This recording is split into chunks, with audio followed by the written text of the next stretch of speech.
受到中国共产党的政治迫害和不公平待遇的，有西藏的藏族民族，还有新疆的维吾尔族人，包括最近几年来，中国的回民也受到中国共产党的法西斯的统治和破坏。可是最近2年，新疆的哈萨克族人也受到中国共产党的不公平的、非人道的法西斯的破坏。外国的媒体报道说，在新疆200万到300万的哈萨克人中间，现在正在50万哈萨克人已经被关进所谓的政治学习中心，所谓的集中营。在此，我要提醒中国共产党，新疆的哈萨克族人和哈萨克斯坦的哈萨克族人是同一个民族。我们维护新疆的哈萨克族人，因为我们是血脉相连。在哈萨克斯坦，哪怕是留下一个哈萨克人，整个地球上哪怕是留下最后一个哈萨克人，我们要维护新疆哈萨克人的人权，我们要维护他们的生存权利。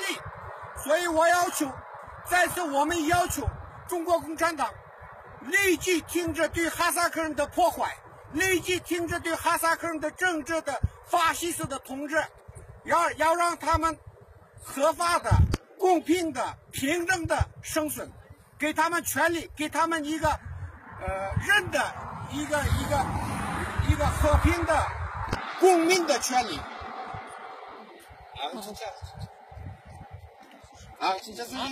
والله تنسولش عمي ناقص نسميلو اوكي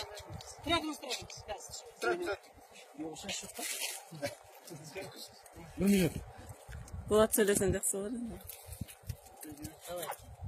Today we gathering here to protect Sayragul and ask our government, ask all over the world to give the Sayragul freedom.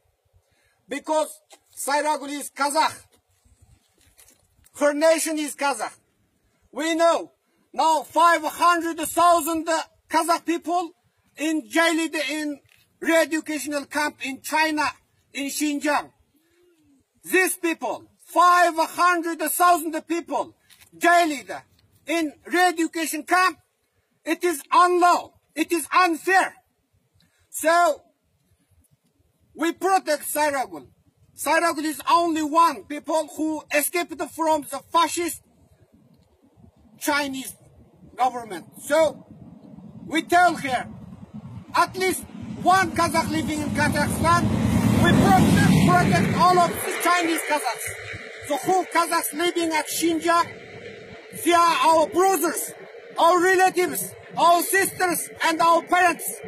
So we ask, we require, we demand the Chinese Communist Party stop killing Kazakh people, stop killing Muslims, stop killing minority peoples.